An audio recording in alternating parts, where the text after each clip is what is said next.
What's going on, everybody? Aiden from Birds vs. Boys here, coming to you after the Eagles have a stress-free, easy win in MetLife, beating the Giants 28-3. 4-2 now on the season. Let's react to it all. We're live on YouTube this way. We are live on TikTok this way. We will react to it all as the comments come in. Talk about the game. Talk about the NFL in general. Big week, a lot of storylines. As we're recording now, we are at the halfway point of the Sunday Night Football game, which has actually turned into a pretty good game. I think we thought both of these offenses might look a little anemic. The Jets have, and then with Russell Wilson, we really didn't know. So that one's an interesting one. So it's a lot of interesting football, but of course, we got to talk about the Eagles. There's only one way to start when talking about this game. It's so fucking awesome to have Saquon Barkley on this team. Like, I genuinely don't know how you would feel as a Giants fan and if you had to watch that today. One, he's awesome. Like, we can talk about the stats and everything like that, but he is like an easy human being to root for, which makes it even better. And then he's just so dominant as an athlete too. So having him on the team and watching that today, it was just extra special because he's just such an easy person to root for. So he goes for 176 yards on the ground. That's great. 10 yards per carry. Pretty good. He had the rushing touchdown. Probably should have had a reception touchdown as well, but Jalen Hurts missed them over there in the flat. But aside from that, man, what a game from Saquon Barkley. He had a run. It was recorded. It's the fastest he ever took off, 22 miles per hour. So if there was a drawback to signing a running back for the Eagles, it was them starting to decline and having a shorter shelf life than other NFL positions. Him hitting 22 miles an hour today in his game back with the Giants because they didn't want to pay a running back. That was a little extra special and a little extra ironic. So he had a huge, huge day. The Birds had a huge day on the ground as well. Even when he was too tired from running 50 yards down the field at 22 miles an hour, they were able to bring in Kenny Gainwell, who also had some success running. So all in all, a ton of success on the ground for the Eagles. And we have to start with Saquon Barkley and how great it is to be on the team. Now, I think the best offseason sign was Derrick Henry is our first comment here. And I'm sorry I missed the other comment that came in. It was about the Eagles, and I think it was about Jalen Hurts, so we can talk about that. If I missed your comments at all on YouTube or on TikTok, just re-comment. I'll make sure to get to them. Lions took care of business today. Big win for the Lions. We've talked about it on our show multiple times. I find them to be the most aesthetically pleasing offense in the world. I love watching them play. Huge win for them. How about them Eagles? Let's go. Great win for the Eagles today. Great win for Saquon Barkley as a player and as a human being. Go Birds. I appreciate that in the chat. The offense. Okay. So Saquon Barkley, if you're a Giants fan, that had to suck. Reason being, you talked yourself into this scheme where you didn't want to pay a running back because you could get value at the position for much less than what Saquon costs. And you can allocate those funds to other positions. Okay, cool. I get that strategy, and it's not a new one. Other teams have done this as well, and the Eagles have done that in the past themselves. But you allocated those resources to who? Devin Singletary. He was now splitting carries with Tyrone Tracy. You had four rushing yards at halftime. So, all right, that backup plan with those running backs isn't working out quite like Saquon is. And you wanted more money in the offensive line. Great. That does make sense because, hey, I feel like the Giants have struggled on the offensive line my entire life. But guess what happened? They gave up 7 sacks today to an Eagles pass rush that has been suspect for most of the year. So you allocated all that Saquon money to other positions like offensive line, but then now the offensive line is bad, and you said you could get the same value for less money out of the running back position, but you can't run the ball, and you had 4 yards rushing at halftime, and you scored 3 points in the day. I'd rather just have Saquon and have fun because it was pretty fun. When your running back has 170 yards and a touchdown, it's just a lot more fun. So from that perspective, that whole strategy just totally backfired in the span of about 3 quarters today. And the day ended early for the starters for both teams because the Eagles were up 28-3 in the fourth, and they just benched everybody. And we were watching Will Shipley get rushes there for the Eagles and have our backups play. So again, I understand the strategy for the Giants. I understand why they wanted to look elsewhere and try to allocate that running back money to other players to improve your team. It was a disaster, and it showed today. And it's just a lot more fun having Saquon and getting to root for him. And every time he breaks off one of those runs, I say to myself, man, it's just awesome to have him on this team. Like I still, it's surreal to be watching him in an Eagles uniform. If you grew up in Pennsylvania, he went to high school here, he went to Penn State. I think we've all rooted for him at some point in our lives. And then he went to a rival. And you're like, all right, well, I want him to succeed, but I don't want his team to succeed, which is kind of tough. So to have him on this team is just a phenomenal, phenomenal feeling. I love the quote after the game. We got a good Nick Sirianni sideline headshot this week, where he was talking to Saquon on the bench. And I was like, well, that's nice. Hyping up the guys, praising them for their work, not yelling at the fans. Always a solid plus when you're hyping up your team and not alienating the fan base. Always good. And came out after in the press conference, and he talked about that moment with Saquon Barkley. He had gotten word that Saquon was 14 yards away from breaking his rushing record in his career. He asked Saquon, explained to him the situation. They were taking the starters out. Do you want to stay in to get that record? And he said, let the other guys eat. And it's like the perfect Saquon story. Like he dominated, he balled out. And at the end of the day, he was also a great teammate too. So positive all around, because our coach was hyping up the fellas on the bench without yelling at fans. And also, like, you get a good soundbite and good clip out of that. And it just shows who Saquon is as a human being and as a person and everything else like that. George Pickens just made one of the craziest catches I've ever seen in the background here. He bobbled that 3 times and caught it. So that is the big story today. But the other story for the Eagles here, which is really good, is the defensive line. Like I mentioned before, with the Giants trying to revamp their offensive line, the Eagles had 7 sacks today. They had 5 last week. That's 12 over the past 2 games. They had 6 total before these games. And listen, I know these aren't great offenses that they're playing in the Giants and the Cleveland Browns. Like, I am aware that we are not exactly playing, the Lions, which was brought up in the chat here. I fully understand that. So you would expect them to be dominating, but the way that they've played, you actually wouldn't expect them to be dominating against any of these teams. So to see it consistently, to see it from a bunch of different guys is really, really good stuff. And we saw it from, I think most importantly, Nolan Smith, again, back-to-back weeks with a sack. If you can depend on him as an edge rusher in year 2, goes a long way beyond just 1 week from now against the Bengals or the rest of this season. We're talking about like the next 5 years. If he's somebody who's developing and progressing into a good defensive edge rusher in the NFL, where we kind of knew going in, Jalen Carter is a stud right away. He's going to be a starter right away. But Nolan Smith, the other first-round Georgia guy that we took, we knew he'd be a bit of a project, right? So to see that from him in year 2 is really, really good stuff. Oh, by the way, Jalen Carter dominated as well.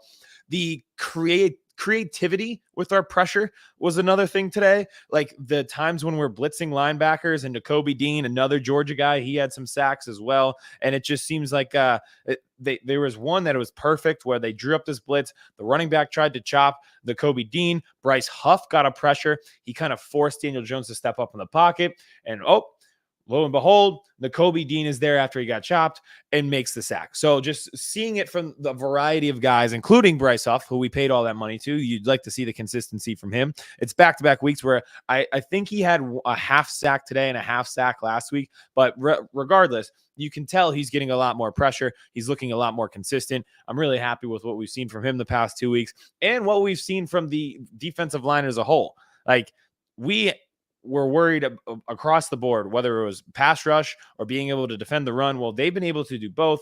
Again, I'm aware these are not offensive juggernauts, the Browns and the Giants, right? But you want to see that against these type of teams where you can dominate, you can change a game. And they did change the game today. At one point, I think I was laughing. The announcers were laughing.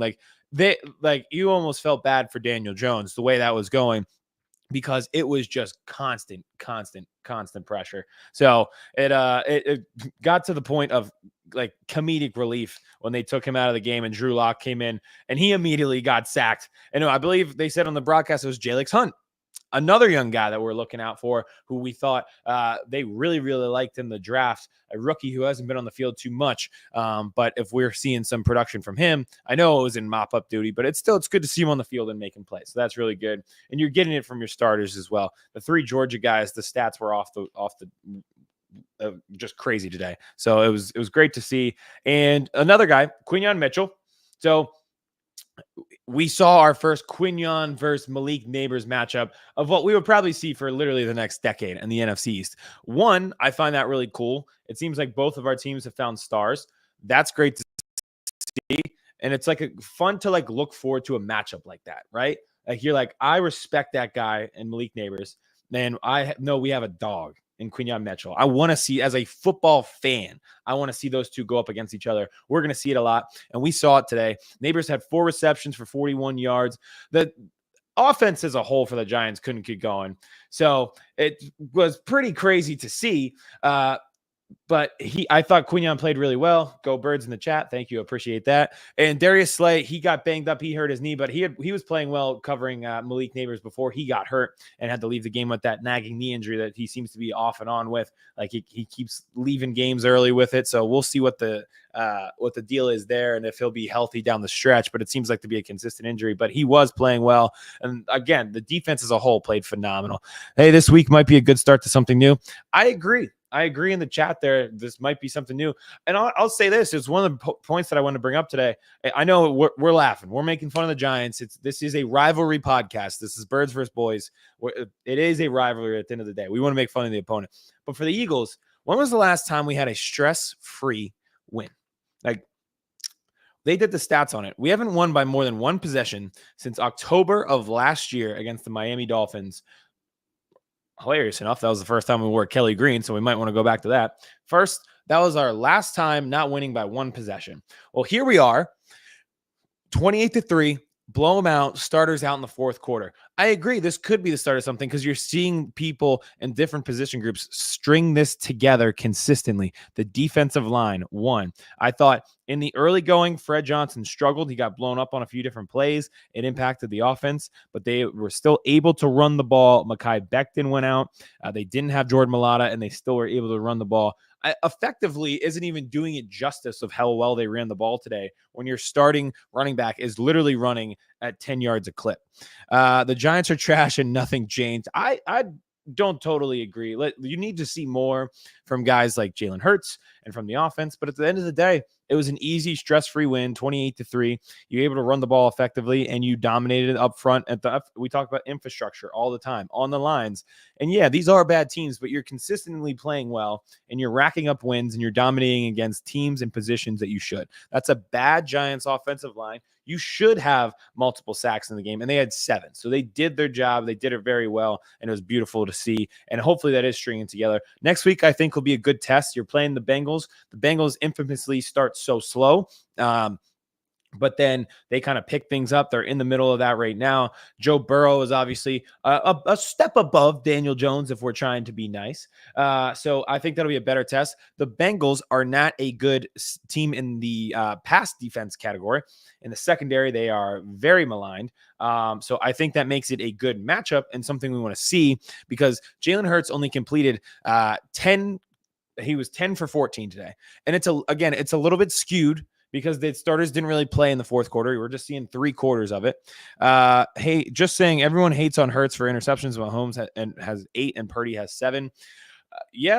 Back-to-back weeks, no turnovers for Jalen Hurts. I believe the stats are now 12-1 when he does not commit a turnover, and back-to-back weeks where they did not we did not turn the ball over or lose the turnover battle. That's been a big thing is we get in our own way momentum-wise, and it's the first time in a while you're starting to feel it build up. Back-to-back wins, not really sloppy on offense today. They executed well running the ball and didn't turn the ball over. Simple things. And I know these are all buzzwords. Don't turn the ball over. Run the ball well. Like everyone's going to say that, but it's especially imperative for this team because I think it opens a lot of other things up, and it did today. We have comments here on YouTube as well. For the first time in a while, they did what they were supposed to do, beat a bad team. And I totally agree. Thank you, Ryan. It was the first time, like I just mentioned it a second ago, but it was like the first time since last year that they won by more than one possession. But they dominated a team that they're supposed to dominate. They dominated a rival, and they put themselves in 4-2 to keep pace with the Commanders in the division. It was the first time where you're like, okay, there are things that we need to improve, and you always do. But it was the first time there wasn't like 5 alarm fires on what we needed to improve. when you're watching that game. You're like, all right, we dominated. We were in and out in 3 quarters and won the game. And it's the first time we felt that in a while.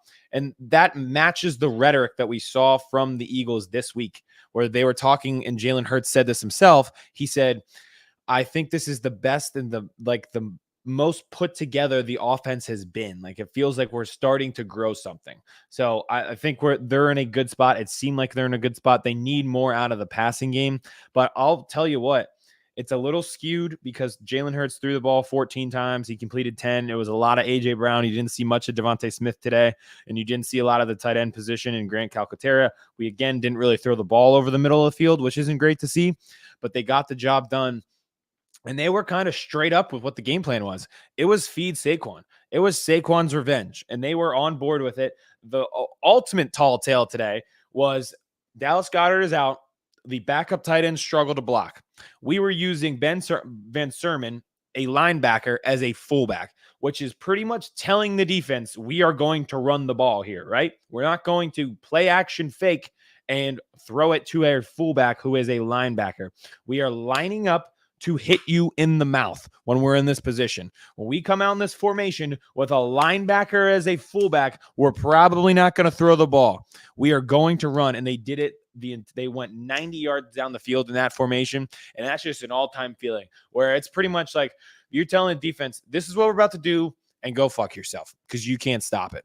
Which was just awesome, awesome, awesome to see. I think that'll change a little as weeks go. You'll need more from the passing game, but you really just didn't need it today. And you'll need it next week when you're going against Joe Burrow and the Cincinnati Bengals. It could turn into a shootout. But A.J. Brown being back, him and Lane Johnson, anytime they are out, the offense looks so anemic. But at the same time, when they're in, you're like, okay, now I can see us being viable contenders and being an efficient offense. Like it goes from red to green with those guys out so quickly. And you just do like a 180 on your mentality about this team when you see them in the offense. And A.J. Brown, again, we saw 10 completed passes today. We went Big Ten West style. I feel like Army and Navy are both undefeated. That's how we played today. We're going to line it up and run it down their throat. Can we talk about how open Pearsall was? The fact that he's playing is insane. Ricky Pearsall is back before McCaffrey got back, and he got shot. It's crazy that he's even on the field and he's effective for that team. But the 49ers are now 3-4. The NFL is a crazy place. You don't know what's going to happen year to year, and that's why, hey, I'll say it as an Eagles fan. When you get to that mountaintop and you lose, it's so easy to say, oh, well, we'll be back next year because we're talented. It's just not how life works, and it sucks. But I think the 49ers are kind of in that kind of, I don't want to say spiral, but on that decline right now. And we'll see how the season goes. So let's finish our thoughts on the Eagles here in the game today. Again, there's basically 2 or 3 talking points with this team, and it's Saquon today, Quinyon looking like a star and faced up against another future star and Malik Neighbors, and then the defensive line. Those are things you want to see consistently carried throughout the year, and they were really, really effective today. They have a big matchup next week. I think this actually does a good thing because the Bengals are going to be lined up and studying how to stop this run game, some different formations on how they ran the ball, under center with a linebacker at fullback. That's when you take the top off and you take your deep shots on your go routes to Devontae Smith, who was a non-factor today, and to A.J. Brown. And then even like some of those curl routes that A.J. Brown is so good at, where he creates separation and then he can get the extra yards. He does that like fake spin in and out and kind of is really good at yards after the catch on that one. So that's where that kind of starts to open things up when you're like, they're so run heavy. We got to stop that. But I think I think they're in a good place, and I think you're going to see a more open offense next week against the Bengals throwing the ball. Again, that is not perfect. We're not raising the alarms on the Eagles this week. We're not sounding every fire alarm. It's not a red flag. They need more from the passing game. They need to work the middle of the field more. Jalen Hurts has gotten a lot better at handling blitzes and where to go when the blitz comes. But we still need to utilize that middle of the field. And listen, it is tough. You're down your tight end, but it still should be done. It still should be manageable, and it will help balance out this offense. They still get into situations where you see like some of the route combinations don't make a ton of sense. I think that it was a third down where it was like 2 go routes and then maybe like a curl over the middle that they checked into on a third down, that Jalen Hurts gave a hand symbol to the receivers and it turned into like all go routes. So that happens far too often where the route tree combination just doesn't make a ton of sense and there's not a lot of creativity with it. But at the end of the day, this was a very straight, simple, to the point game plan, and it was hand the ball to Saquon and let the 53 guys on the other side be disappointed that he's not on their team anymore. And they did a great job of that. I saw a comment in there, and I'm sorry that I missed it, about Quinyon Mitchell, probably hyping him up. I know he's going to be a star. And then I saw a comment that 49ers Cowboys will be battle of the mid. And it probably will be. But at the same time, let's hope, for our sake as Eagles fans, Let's put the Cowboys in the coffin early this year. They've struggled so much with the 49ers over the year that this is probably like the last team that they want to face when the vibes are down for that team. So it'll be an interesting game. The 49ers in a rough spot, 3-4, and got hit with the Chiefs today, but I think they'll be able to handle the Cowboys, and they usually do. So that kind of wraps up our recap this week, and it's honestly, this feels great. Like, I'm sweat-free, stress-free. Like, I'm not sitting on the edge of the couch this game, freaking out over every play. I forgot what this feeling felt like, to just beat the dog shit out of a team, have your starters out early, and not stress. It's amazing. I hope this continues momentum. I hope it continues momentum with young players on this team who are very, very effective, but we've seen small sample sizes, like a Quinyon Mitchell, like a Nolan Smith. We're getting great returns on them recently. Cooper DeJean is another name. He's definitely an asset where you can play him at so many different positions out there on the field, including a great punt return today.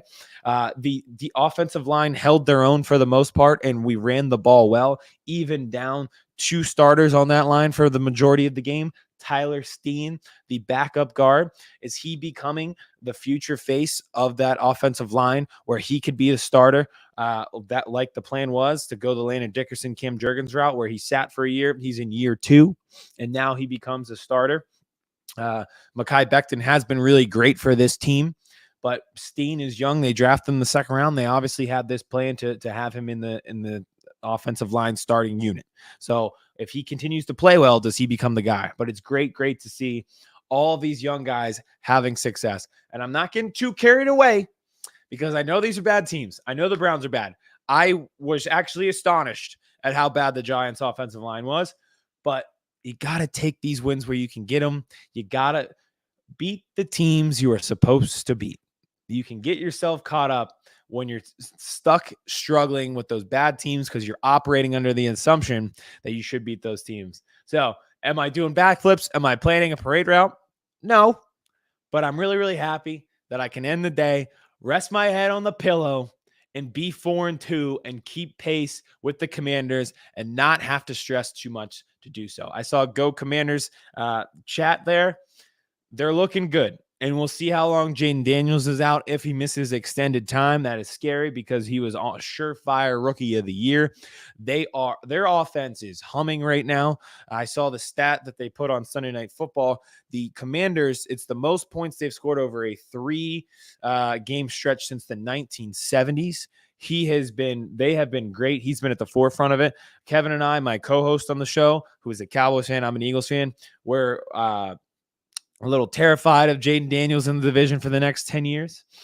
I think they're a really good offense. I think they're really balanced. And it seems like all those guys who you thought would be good, but just needed the quarterback to do so, have become good. So it's the Brian Robinson Jr., it's Terry McLaurin. All these guys, it seemed like they struggled, but they're struggling because they were in a bad offense. Now with a capable star young quarterback, you're seeing the best of those guys. So it is important for the Eagles to continue to keep pace. I touched on this. Even going into the bye week, we were all mad about the Buccaneers, right? Like, that was a bad game. We looked bad. We got our ass beat. It was embarrassing. But we just get to the bye week, get healthy, and then you have 4 teams with losing records coming up. Cincinnati next week, which is probably the best of those 4 teams.